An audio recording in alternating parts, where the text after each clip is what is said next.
Cultural.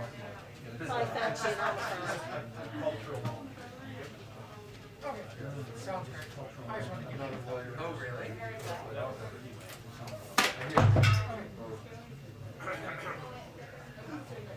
Your birthday.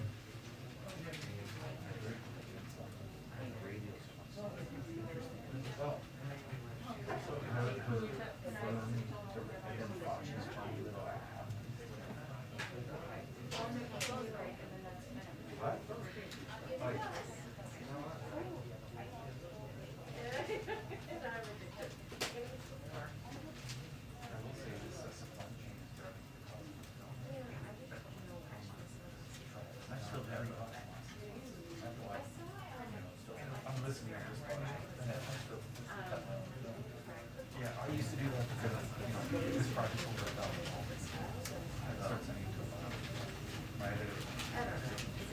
When is the project due out? Hey, can you come to us really soon, please? This month, it's gonna be 2 years. 1, 2, 3, 4, 5, can you hear me now? Kenny, did you see my? Khalil? Can you find whoever's there? They're not I hearing was in the our red mic. of the Senate. Guys, they're not hearing our mic. Can you please present it right now?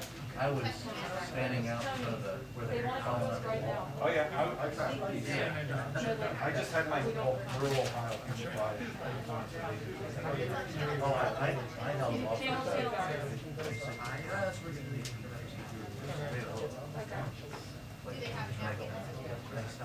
Are you good?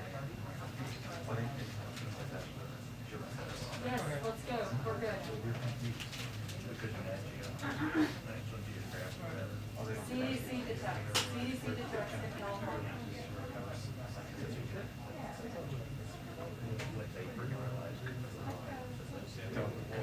They'll give you a 2 minute.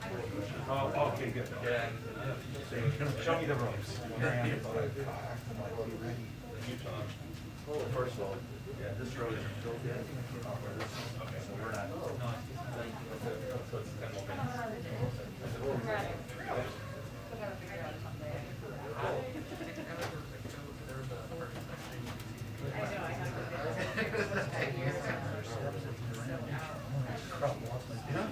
Yeah, Anna, this briefing has been delayed here. Of course, we are expecting Dr. Fauci to come out with the press secretary, Psaki, and CNN can now report the CDC has identified its first case of the Omicron variant in the United States. Of course, it has been something they have been searching for days. Health officials have been bracing, saying this is something that they were expecting, and now the CDC has identified this in California. That is where the first case of the Omicron variant is in the United States. Of course, this is something that they were preparing for. That is why you saw a lot of those travel restrictions going into place on Monday. The CDC is poised to announce these new restrictions when it comes to testing for international travelers. And now this development, which we will likely hear from Dr. Fauci when he comes up to the briefing shortly, and what this means for daily American life and what needs to change in light of this. Because we know this is a variant that is still a lot of unknown about it. And of course, whether or not, the big question.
you guys need? I can probably go outside because the briefing's pushed till 1:55. Just let me know, Control.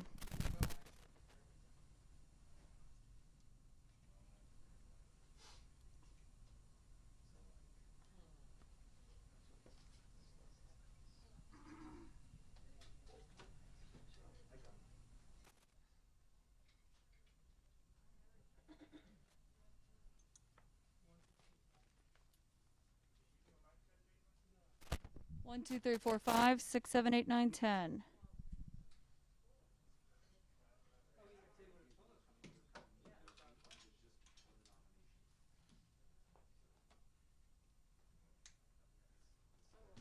Yes, 1, 2, 3, 4, 5, 6, 7, 8, 9, 10. Can you hear me?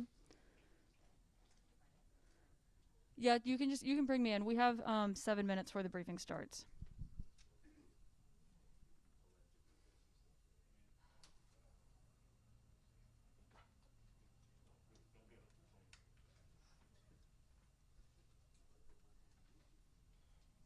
One, two, three, four, 5, 6, 7, 8, 9, 10. How's that? Love that.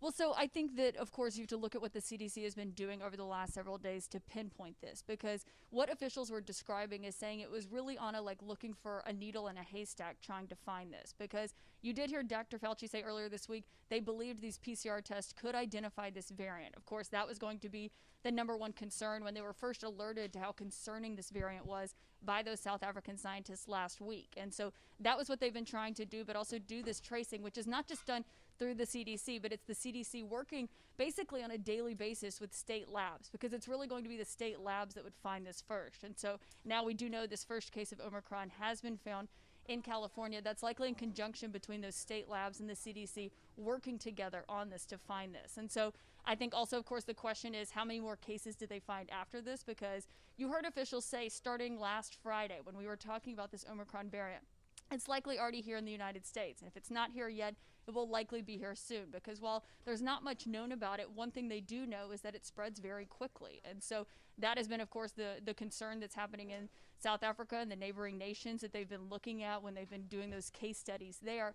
And so that will be the question here, is how fast does it spread? Because as of yesterday, they still had not found this. And the CDC director says, yes, Delta variant that, of course, swept over the United States in the summer, that's still the dominant strain here in the United States. And now the questions are, what does it look like with this variant in the future? And of course, those will be questions that we'll be asking Dr. Fauci in a moment.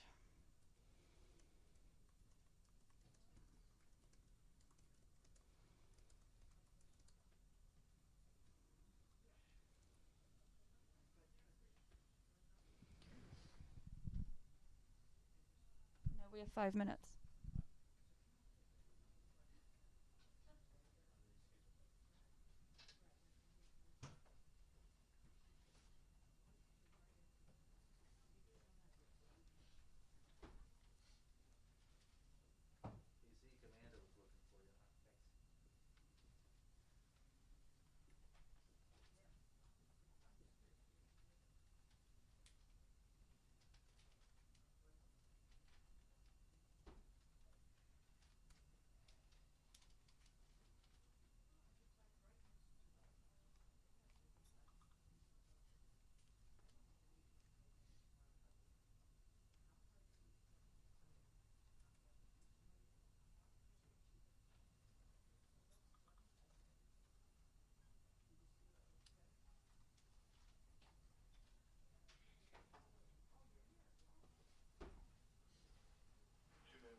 Guys, 2 minutes and then I'm gonna sit down.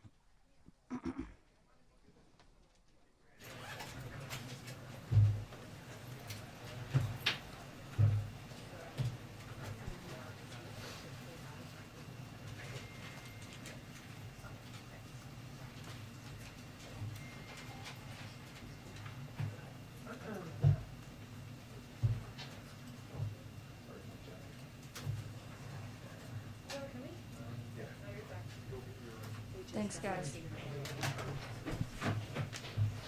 I don't want to ruin what I think is a good impression.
Hi, everyone. Okay. On popular demand and request of the press corps, I'm joined today by Dr. Fauci, who will give a brief statement and then answer some questions. He does have a heart out a little bit after 2, so we're going to get to as many questions as we possibly can. With that, I will turn it over to Dr. Fauci. Thank you very much, Jen. So, as some of you may have heard, the California and San Francisco Departments of Public Health and the CDC have confirmed that a recent case of COVID-19 among an individual in California was caused by the Omicron variant. Genomic sequencing was conducted at the University of California at San Francisco, and the sequence was confirmed at the CDC as being consistent with the Omicron variant. So I know there are a lot of questions, but here's what we know right now. The individual was a traveler who returned from South Africa on November the 22nd and tested positive on November the 29th. The individual is self-quarantining, and all close contacts have been contacted, and all close contacts thus far have tested negative. The individual was fully vaccinated and experienced mild symptoms, which are improving at this point. So this is the first confirmed case of COVID-19 caused by the Omicron variant detected in the United States. And as all of you know, because we've been discussing this, we knew that it was just a matter of time before the first case of Omicron would be detected in the United States. And as you know, we know, I've been saying it, and my colleagues on the medical team and others have been saying it, we know what we need to do to protect people. Get vaccinated if you're not already vaccinated. Get boosted if you've been vaccinated for more than 6 months with an mRNA or 2 months with J&J. And all the other things we've been talking about getting your children vaccinated, masking in indoor congregate settings, etc. Yeah. I'm sorry. I'm gonna call on people. Go ahead, Dee. Thanks, Dr. Fauci. At this point, should Americans be changing anything they do in their day-to-day lives? Are you changing what you do? Is the president changing what he does? No, that's a good question and an obvious question. But if you look at the things that we have been recommending, they're just the same. And we want to keep doing that and make sure we pay close attention to that. And are there other cases that the CDC is investigating as potential Omicron variants in the U.S. right now? To my knowledge, at this point, no. What should we take away from the fact that this person's symptoms appear to be mild at this point, and have all the other travelers on the plane also been contacted? Well, this is what we call in medicine an N=1, which means that you really can't take anything away from a single patient. It is we feel good that this patient not only had mild symptoms, but actually the symptoms appear to be improving.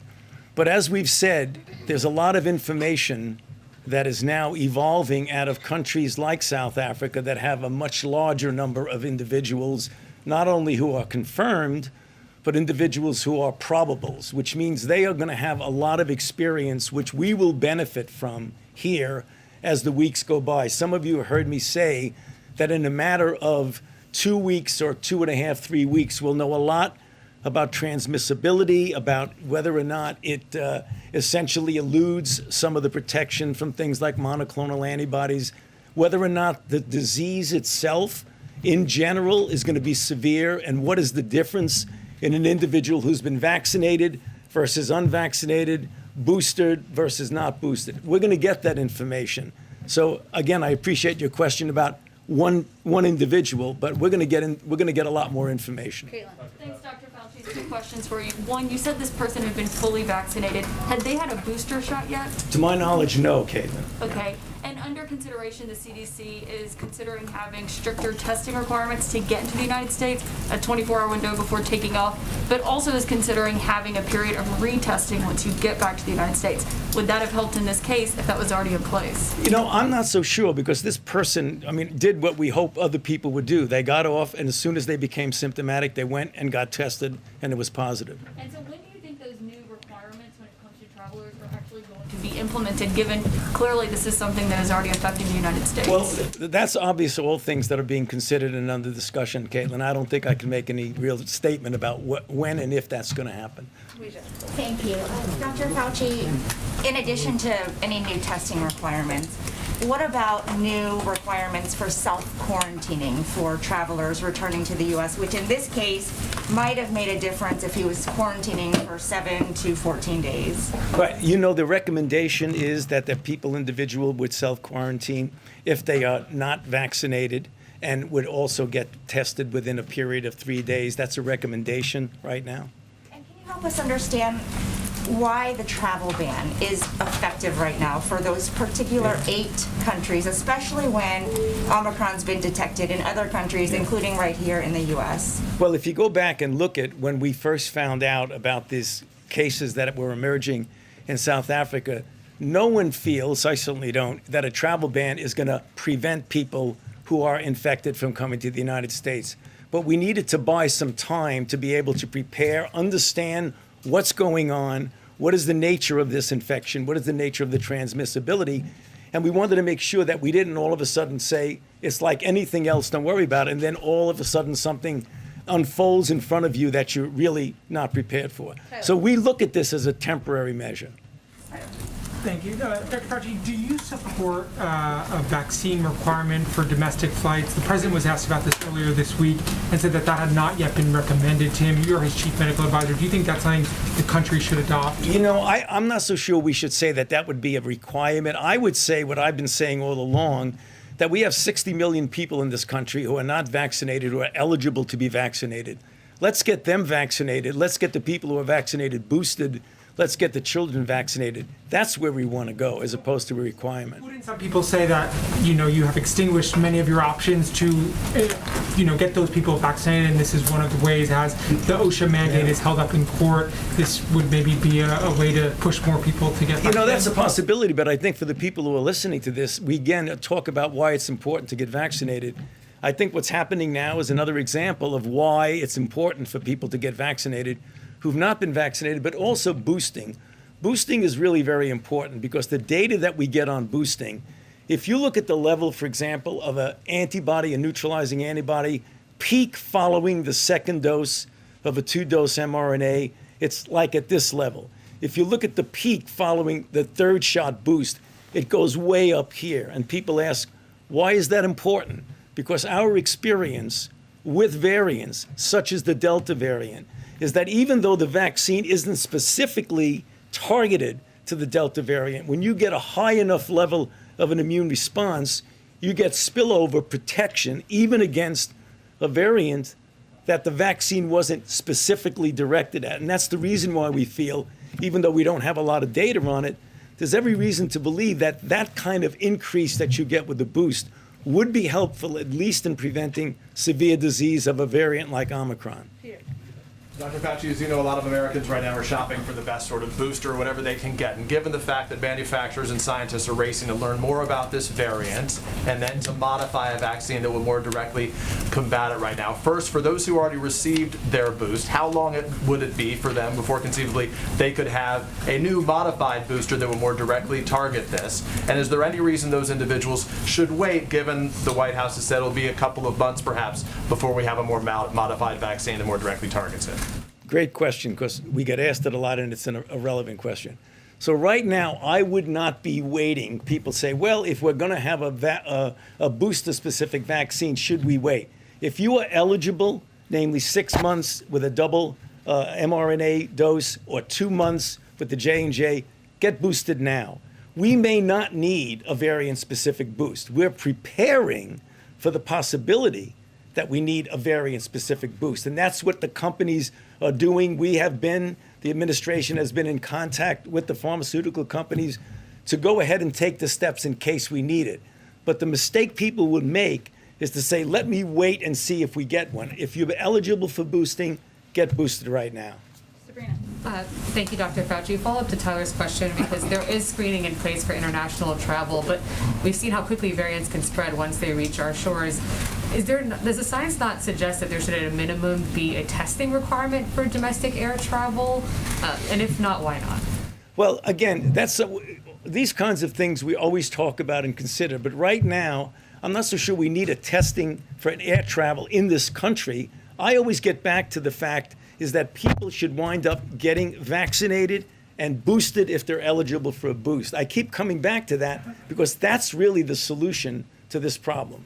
Jenny. Two quick ones. Moderna executives have said in the past couple of days that this variant appears threatening and may demand new vaccines. What do you make of those remarks that seem a lot more alarmist than the administration's view or other vaccine makers? Well, I know that we don't have enough information right now. As you know, and we've said this, that the profile of the molecular profile of the kinds of mutations that you see would suggest, A, that it might be more transmissible, and that it might elude some of the protection of vaccines.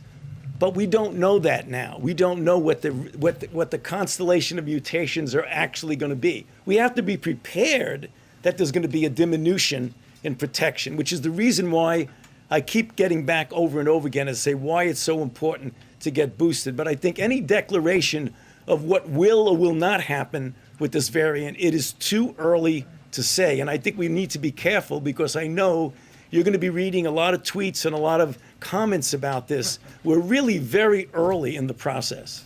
Saying that this proves more transmissible but less virulent than Delta, would there be any public health benefit to furthering its spread by lifting travel restrictions, for example, so it can outcompete the Delta variant? You're talking about something really dangerous. You're talking about let a lot of people get infected to see if, in fact, you could protect them. That's something that I think almost all infectious disease people with any knowledge about infectious disease would not say that's a good idea. Dr. Fauci, we are firmly in the holiday season, and a lot of Americans are wondering whether it's safe, even if they've been vaccinated, to go to a cocktail party without a mask, with a glass of eggnog in their hand. What's your advice to them? Well, the advice is what I follow myself and what I tell people to do, is that get vaccinated. I'm going to get to your question. I'm not eluding it. Get vaccinated, number one. If you're eligible for a boost, get boosted.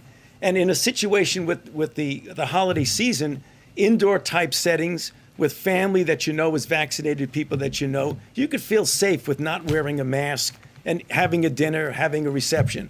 But when you are in a public congregate setting in which you do not know the status of the vaccination of the people involved, it is very prudent to wear a mask. And that's what I do. Despite the eggnog? Thank you. Well, you know, obviously, I mean, unless you have a special kind of mask that I don't know about, the fact is, sure, when you're eating and when you're drinking, take the mask down, but to the extent possible, keep it on when you're in an indoor congregate setting. Dr. Fauci, as you advised the president about the possibility of new testing requirements for people coming into this country, does that include everybody? The answer is yes, because you know that the new regulation, if you want to call it that, is that anybody and everybody who's coming into the country needs to get a test within 24 hours of getting on the plane to come here. Well, what about people who don't take a plane and just these border crossers coming in huge numbers? You know, that's a different issue. For example, when you talk, we still have Title 42 with regard to protection at the border. So there are protections at the border that you don't have the capability, as you know, of somebody getting on a plane, getting checked, looking at a passport. We don't have that there. But we can get some degree of mitigation. Is there something to do to test these people somewhere else? There is testing at the border under certain circumstances, as you know. Michael. Doctor, two questions. First, for folks in California, I know this is only one case, but what's your message to them should they be particularly concerned? And secondly, with your emphasis on boosters, why not make a determination that it's in the interest of public health for the definition of fully vaccinated to include that additional dose? Okay, so for the people in California, we've been in contact with the public health officials in California. I'm not sure exactly what they're going to say, but I'm pretty sure they're going to say just do all of the mitigation, all of the things that we have been talking about up to now. For those who've not been doing that, start doing that. For those who have been, continue doing that. And then in terms of making a determination that Yeah, I fully mean, vaccinated. again, there's the official determination of what something is for a variety of reasons. For example, employment and getting vaccinated. What is the definition? That will stay that way. For optimal protection, I'm talking about what your personal effort to be optimally protected. That's why I say we should all get boosters. What about in terms of the mandate? Like, you have a vaccine mandate. Right. At what point does the booster become part of the mandate? Yeah, I can't answer that right now, but I know that for the time being, the official definition of fully vaccinated is 2. But do you see that changing? We keep having these variants. We're concerned about them. It could You're change. concerned? It could change. It could change, yes. Recommend it change? Well, I don't know. Let's see what rolls out now. I mean, I know if I say it's going to change, it's going to get spread out. That's it. We don't know right now whether it should change, but it might. Question on quarantining for international visitors. Do you think international visitors, when they arrive in the issue, quarantine for 7 days, regardless of vaccination status? Well, there are certain requirements for people who are. You're talking about foreign visitors. Yes. Yeah. Going forward. Obviously, if they are, they have to get tested within 24 hours. And when they come back, if they're not vaccinated, they have to be in quarantine. They're recommended for quarantine and recommended to get a test within 3 days. If they are vaccinated, Yes. I'm sorry. If they are vaccinated, should they quarantine? Well, again, we're going to get confused here. You're talking about United States citizens, or you're talking about anybody that comes into the country from anywhere. I'm not sure what that's going to be. I think we'll have to just check with the CDC. Karen. Thanks, Jen. Dr. Fauci, there are reports that in a new book, former President Trump's chief of staff, Mark Meadows, says that the then president, tested positive for COVID 3 days before the debate with President Biden. Were you aware of that positive test at the time? And do you think, given what Meadows says, that he put then candidate Biden at risk at that debate? Well, I certainly was not aware of his test positivity or negativity. Do you think he put President Biden? I'm not going to specifically talk about who put who at risk, but I would say, as I've said, not only for an individual, but for everybody, that if you test positive, you should be quarantining yourself. Dr. Fauci, just to follow on that quickly, if I may. President Trump's doctor, who you worked with at the time, Dr. Sean Conley, was aware of that, according to Mark Meadows, who you also worked with during that time. And yet, former President Trump continued to go out in public events. Based on your medical advice, is that something that you would have recommended if he had tested positive? Well, I would recommend to anyone, whether it's the president or any of my patients or any of the people that I deal with, that if you test positive, you should be prudent and quarantine yourself. Christian. Dr. Fauci. Christian. Dr. Fauci, with all due respect, there's 0 case of COVID, of Omicron case in Zimbabwe, in Namibia, in Lesotho, in Mozambique. What justify imposing a travel ban on countries that have 0 case of the Omicron variant? That's a very good question, an important question, and we did struggle with that, but we wanted to see if we could bide time temporarily. So I do hope that this gets sorted out and lifted before it has any significant impact on your country. Go ahead. I think we have to keep going so we can have people. Thank you, Dr. Fauci. Go ahead. Last week, the governor of New York signed an executive order to postpone elective hospital surgeries to prepare for the Omicron variant. I know that you and your team are being proactive as we try to learn more about this, but do you believe that some states might be going too far too quickly before we know too much? I really don't want to comment on situation in individual states because there are so many factors from state to state that are different. I don't think it would be appropriate for me to comment whether a state should or should not postpone elective surgeries. And then the president said that we will defeat this variant of the coronavirus, not with lockdowns or shutdowns, but based off of the tools that we have now. Is there anything that we are taking into this new variant experience based off of some of the adverse effects of some of those lockdowns? I mean, we just passed, I think, 100,000 overdose deaths for the first time ever. Yeah, I mean, first of all, we always discuss things that we might do to better our preparation, better our response. That's something we discuss every single day. But right now, what I've always said, and I'll continue to say, let's utilize and implement the tools that we have, because if we had done that, if we had the overwhelming majority of people in this country vaccinated and those who needed to be boosted, our vulnerability would be much less than it is right now. Brian, last one, then we gotta let him go. Dr. Fauci, what do you see as an end game? In the 1918 flu pandemic, it eventually evolved till it was less lethal. But there are those who are saying that we're never going to get that far with this virus because we need more people vaccinated. What do you see as the end game? I mean, the end game, which we hope and I think will occur, is that as we get more people vaccinated, not only in this country, but globally, we will see a situation where viruses will not have the opportunity, what they have right now, is to essentially freely distribute and freely circulate in society, both domestic society and global society. The more protection you get with vaccines, the less likelihood a virus has to do that, the less likelihood a virus has to mutate, the less likely you're going to get a variant. So one of the things that we need to do about our long end game is to do the things we've been saying every single day, not only for ourselves, but internationally. And you know, we have done a lot and will continue to do a lot to get low and middle income countries vaccinated. Think it will evolve into something less lethal? Oh, absolutely. I mean, there's no doubt that this will end. I promise you that. This will end. Thank you, Dr. Fauci. Sir, we have to let Dr. Fauci go. I appreciate you. Thank you for coming. I appreciate it. Not additional details, but they're going to be doing a press conference in California where they may have additional details to share. I know we have a bit of a crowded day today, so we'll get to as many people as possible, and we'll let people know when they need to gather. So just a couple of light things at the, a couple of few things at the top. I'm sure everyone saw the red ribbon on the North Portico marking World AIDS Day, honoring the 36 million people, including 700,000 Americans who've lost their lives due to HIV/AIDS. Earlier today, we released an updated national strategy for ending the HIV epidemic in the United States by 2030. This is a national plan to re-energize a whole-of-society response to the epidemic while reducing the terrible toll of this disease and supporting those living with HIV. The president remains deeply committed to ensuring that those with HIV are treated with equity and dignity, and I know he'll have more to say soon. I also wanted to note a little bit of supply chain news.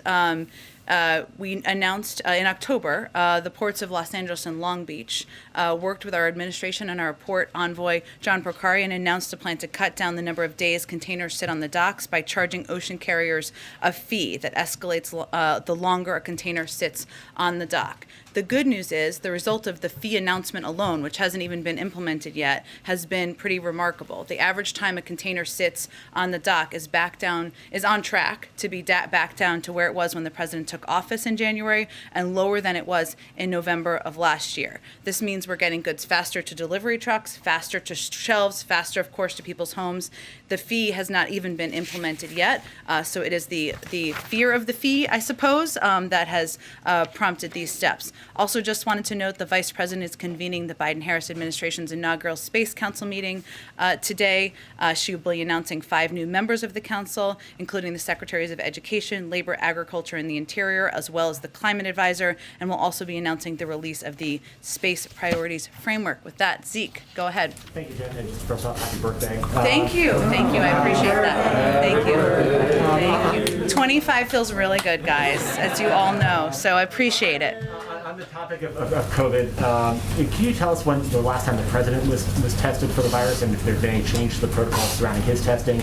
And then just a request on behalf of all of us for some more regular updates on how frequently the president is tested and the outcome of those tests. Absolutely. The president was tested on Monday. His test was negative. We can venture to provide you regular updates on that. Nothing has changed on the protocols. Thanks. Secretary of State Blinken earlier today said that the U.S. was willing to impose new sanctions on Russia that it hasn't been willing to impose before if it were to invade more of Ukraine. What are those additional sanctions that the U.S. is considering, and sort of have there been other messages that you've been communicating to Moscow to prevent that action from happening?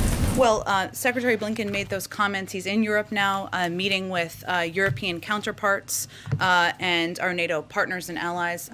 He noted in his remarks, he detailed his concerns and conveyed that the United States, as you noted, Zeke, has been engaging intensely on this issue with our allies and partners, including, of course, on this trip. We've also been in touch directly with the Ukrainians as well as the Russians. In terms of what the tools would be, we have demonstrated from the beginning of this administration that we are willing to use a number of tools, economic tools, and other tools to address harmful Russian actions. The Secretary made clear today that we would not hesitate for making use of those tools, but we're going to do that in coordination and close coordination with our partners and allies. So I don't have anything else to preview for you today.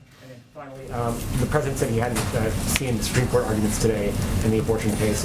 Is he going to get a briefing from somebody on how arguments went? And given that majority of justices seem inclined to let that Mississippi law stay in place, what steps is the White House taking to act in case that law stays in place and if Roe itself is overturned? Sure. Well, I would note, as I think many of you have experienced, the president has had quite a busy schedule today, and of course, he will be updated and briefed by his team on those arguments. I know we were all impressed by the strong argument in defense for the protection of Roe v. Wade and the woman's right to choose made by the Solicitor General during the hearings this morning. I would note that the president believes, since you gave me the opportunity, that the Mississippi law blatantly violates women's constitutional rights to safe and legal abortions. This case presents a grave threat to women's fundamental rights, to all of our rights as protected under Roe v. Wade for nearly half a century. Every American deserves access to health care, including reproductive health care, and the president is deeply committed to the constitutional right. As we've outlined before, and as he's mentioned before, he's committed to working with Congress to codify the constitutional right to safe and legal abortion as protected by Roe and subsequent Supreme Court precedent. He's announced his strong support for passage of the Women's Health Protection Act and urges Congress to pass it. So we will continue to advocate for that. Zeke, go ahead. Thank you, Jen. Quick question on, and a follow-up on what Dr. Fauci said. He said, especially the African countries where the variant has been found, or hasn't been found, the restrictions hopefully should come off. At the same time, there are all these other countries, the United Kingdom, Netherlands, Italy, Germany, where the variant has been found. Is the administration actually planning to go ahead to include these countries in its travel restrictions, or is the idea to sort of pause, wait for more data, and then sort of wait and see what the next step is? Well, Anita, the president is briefed every day by his COVID team, and will continue to assess, based on their recommendations, any additional steps that need to be taken. As Dr. Fauci noted, there's a lot we don't know. So putting in place these travel restrictions was intended to give us more time to do the necessary evaluation, data, and testing required that our health experts are working around the clock to do. And they made this assessment and recommendation about the countries in this, where we would put in place these travel restrictions in order to give us that time. But whether additional countries could be added, we will continue to assess. And obviously our objective is to not have any of these be permanent. We want to learn more information, know more information, but the president is always going to err on the side of protecting the American people. And just a quick follow-up on that. So the couple of countries where there haven't been any cases found, are you quickly moving forward with the decision on whether you want to lift the travel ban? Again, we're going to continue to assess what steps need to be taken to protect the American people. This was not a political decision. It was based on the advice, recommendations of the health and medical team. The president accepted that advice. He put in place those restrictions, and he's always going to err on the side of protecting the American people. But of course, as we learn more information, we're going to continue to assess what additional steps should be taken. Go ahead. Sorry, a quick one follow-up, Jen, on gasoline prices. Yeah. We've sort of been looking at retail and wholesale gasoline prices for a while now, and a Reuters analysis shows that the price gap has gone up to $1.40. This is despite the president's calls to companies to reduce that gap. They're clearly not paying attention, and we're wondering what more the White House can actually do to get them to comply with what the White House is asking. Well, you're right. The price at the pump usually moves alongside the price of refined gas. But recently, as you noted, there's been a split where the price of refined gas is going down, but prices at the pump are going up. That's exactly why the president sent the letter to the FTC last week, because that's not what we should see as the trend. There shouldn't be price gouging across the country. You shouldn't have oil CEOs bragging out there about the profits that they benefit from when prices are high at the gas pump. The FTC, as you know, is an independent agency that has the discretion, the tools to look into whether anti-consumer conduct is occurring in the market. So I'd certainly point you to them, but we'll continue to raise this issue. The president sent a letter last week, as you know, asking them to look into this. Long-term solution, right, Jen? Anything immediate? Well, again, the FTC, as an independent agency, I'd point you to them. Go ahead. Thanks, Jen. Has the president been briefed on this first case of the Omicron variant, and who briefed him? He has been briefed. Again, he meets with his medical team every day. But was he briefed this afternoon or this morning on the first case? Well, he has a regular briefing with his, I'm not sure if it was this morning or afternoon, he'll receive more detail, but he is aware and has received the initial information on the first case. Thank you. And Secretary Blinken's comments today about Russia preparing essentially to invade Ukraine, that they don't know if Putin has made the decision to do so. Does President Biden have plans to speak with President Putin in the coming days?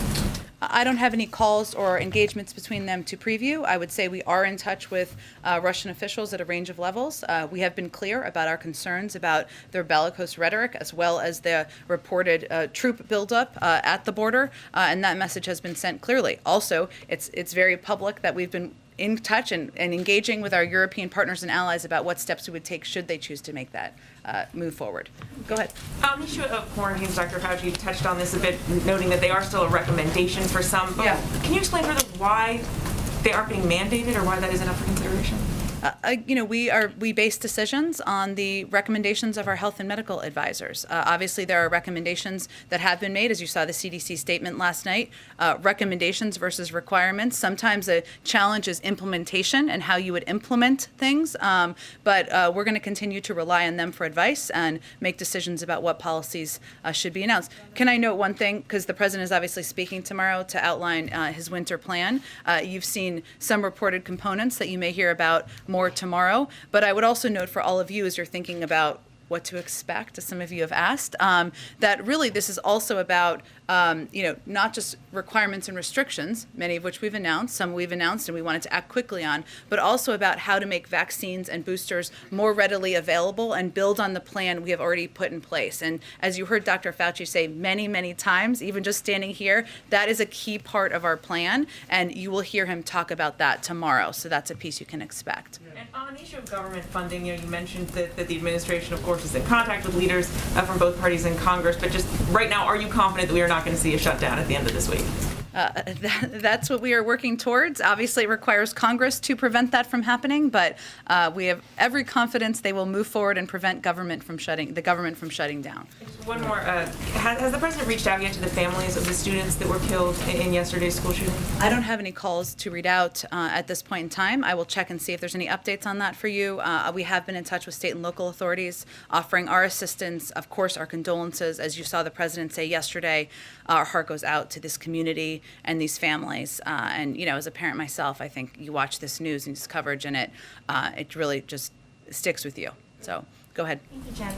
Was President Biden made aware that in the days before the debate with former President Trump, that Trump tested positive? Did anybody relay that message to him? We were not aware of the reports that were out this morning in advance, no.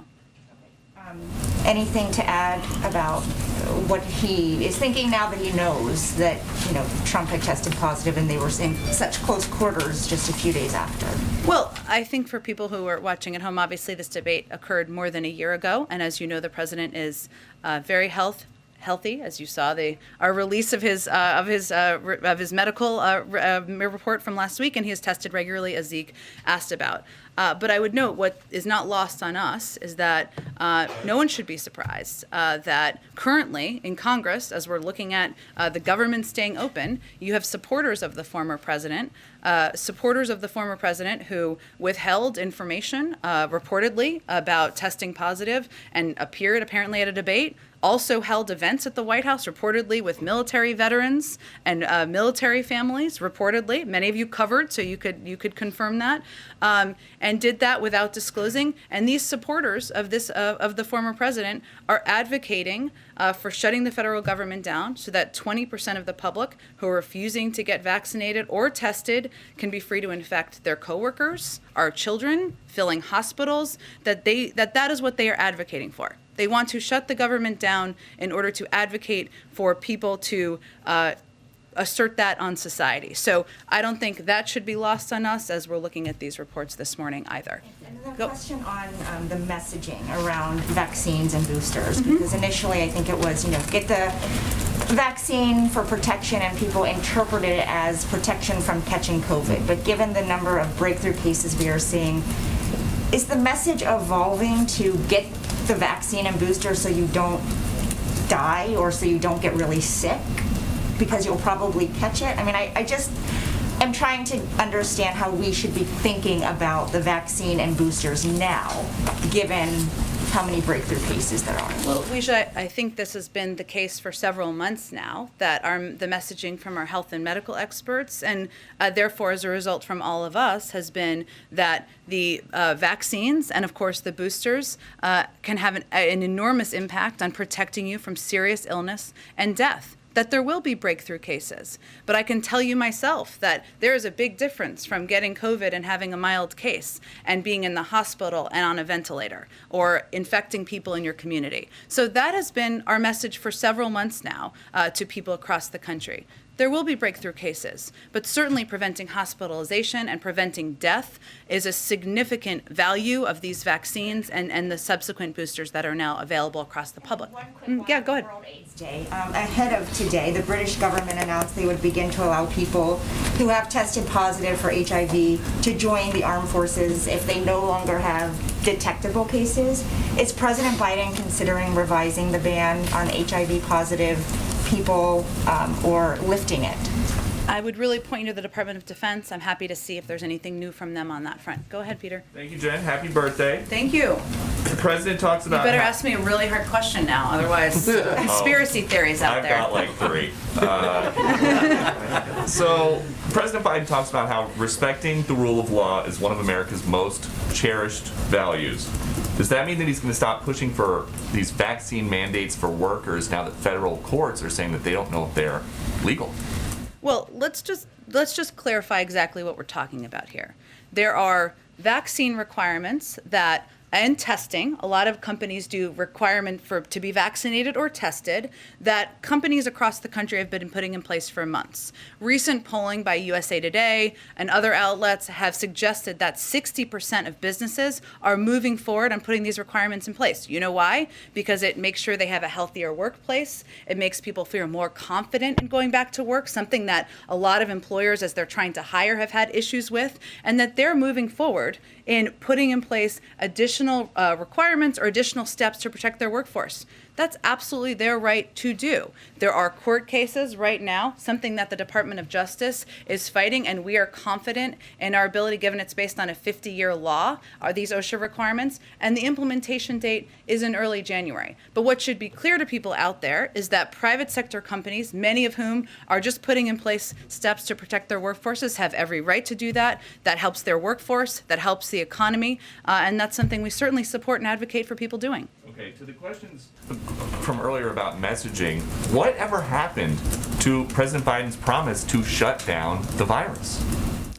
We're working on it, Peter. There's another variant here. Is the idea that you want people now to kind of wrap their heads around that the president, instead of shutting down the virus, is going to try to help people live amidst the virus and go about their lives, but COVID is going to be here? Well, Peter, what's very important for people to understand, and all of you are communicating to the public about what steps they can take to go back to normal or go back to normal life, something everybody wants to do. We're all sick and tired of this virus. But we need approximately 20% of the population, or more people than are currently vaccinated, to go get vaccinated and go get boosted.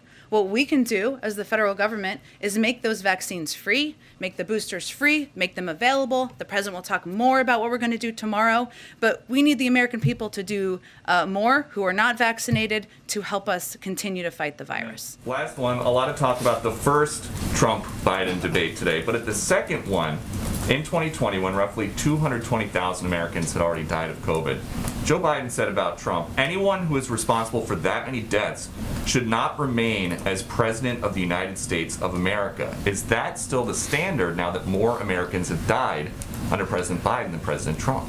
Well, I think the fundamental question here is, what are you doing to save lives and protect people?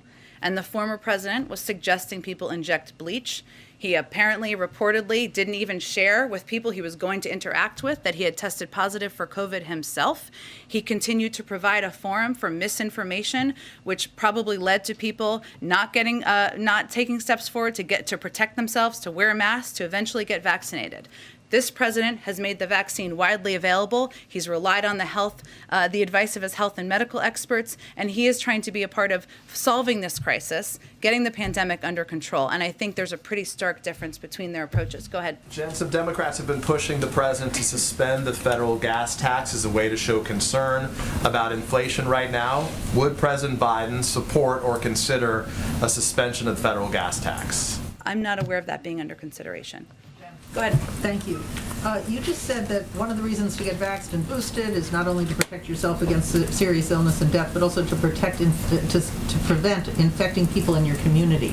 Are you saying that people who are vaccinated cannot pass the virus on to people in their community? I wasn't suggesting that, but I think there's no question that people who are unvaccinated will more easily get the virus than people who are vaccinated. We know that from data. About passing it on, not getting it.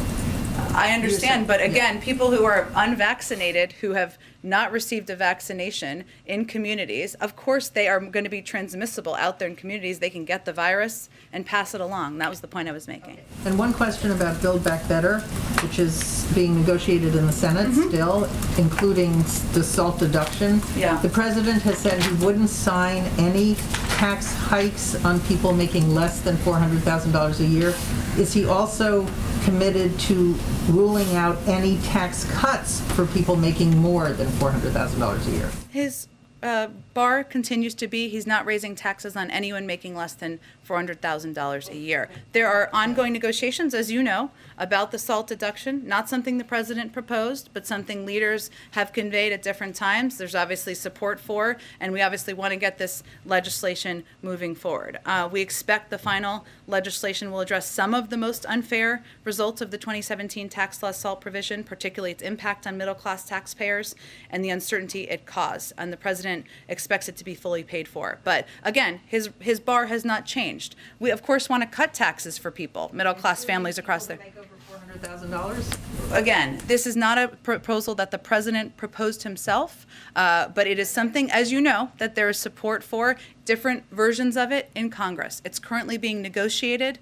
Our objective is not raising taxes on anyone making less than $400,000 a year and cutting costs. But can you explain why a tax cut for someone making more than $400,000 is still somehow commensurate with his values of protecting middle-class people? It just doesn't make any sense. Why would he be How does it not okay make sense? with a tax cut for someone making more than $400,000? Is that raising taxes on somebody making less than $400,000? So that's all you're promised, just no tax hikes for somebody under $400,000, tax cuts for people over that, that's possible. I think the totality of the bill, which is the most important piece here, is cutting costs for the American people. For childcare, for elder care, for health care, putting in place a historic universal pre-K program. That's exactly why the president proposed and is supporting this bill. He also knows we have small margins in Congress, so there are some components. He didn't propose the SALT deduction. It's being discussed right now and negotiated. We'll see what the final outcome and package looks like. Jen, she's being asked to gather for the president, so I Okay. don't know if you can stick around for a little bit longer. Sure, I can, and the pool will just depart. Nothing's wrong, everything's good. Okay, Michael, go ahead. In terms of, on Monday you gave an update in terms of members of a COVID response team being in touch with state and local public health officials, epidemiologists. Do you have an update on those communications? And also, does the president plan to speak with anyone in California now that this case has been identified? Well, we have been in constant contact with local and public health officials from our health and medical team. So that was not a one-time deal. It's been continuous, and that's how we are going to continue to track and trace any cases that come up and make sure that that information is provided publicly to all of you. And that typically happens with public health, our medical experts and health officials. I don't have any calls with the president to public health officials to predict for you. Go ahead in the middle. Yes, Jen, thank me. Oh, go ahead in the pink sweater. President Biden indicated on Monday that expanding testing would also be part of the winter plan for COVID. Can you go into any more detail as to what that will look like? He'll certainly have more to say about this tomorrow. I would note that one of the questions a couple of people asked the other day, and I didn't understand in the right way, so let me just use this moment to clarify, is about sequencing as a part of testing. So, and I just wanted to note that we expect any emergence of Omicron in the United States to be identified quickly, as we are sequencing now almost 80,000 samples per week, more than any other country. And just to give you a point of reference, that's up from approximately 8,000 at the beginning of this year. So we're going to continue to increase testing. That's something we obviously recognize as a key component of fighting the virus, but I don't have anything more to preview at this point in time. Just one more. Yeah. Does the president believe that we lifted travel restrictions too early on Europe and other countries earlier this year? Does he wish that we had held off in terms of lifting those?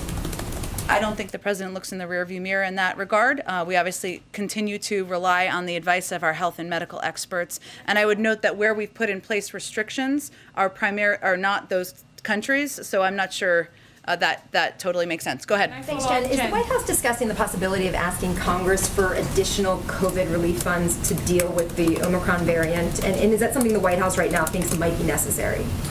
Not at this moment do we think so, but we have ongoing conversations with Congress just to make sure we keep the door open to whatever may be needed. And I would just say, Karen, as you know, that as we look and we're trying to we're seeking more information from our health and medical experts as they're doing this testing, and we're assessing what options may be needed. Do we need a tweak to the vaccines or to the boosters? We don't know we need that now, but we are preparing for a range of options, and that includes conversations about Congress. Should we keep the door open? And we are as prepared as possible to respond. There's no dollar amounts now that you're even tossing out there until you get more information. Not at this point that I'm aware of, exactly.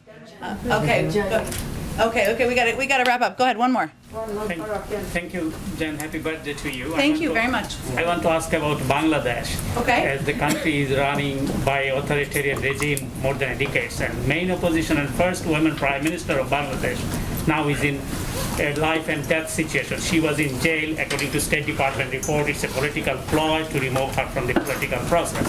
So what is your comment to the Bangladesh authority, or what is your observation on this situation that as the former prime minister and main opposition leader is in life and death situation? She's not getting proper treatment, and government is not allowing her to go abroad as the civil society group, political party, and her family urge for to go back to shift her abroad for the better treatment. So may I ask a comment on that? Absolutely. I appreciate your question. I haven't had a chance to talk to our national security team about this issue, so let me do that. And I'd also point you to the State Department, who would be in close touch with authorities there and may have a more detailed comment. Thank you, everyone. I'm going to leave for World AIDS Day events. One member of Congress says another one is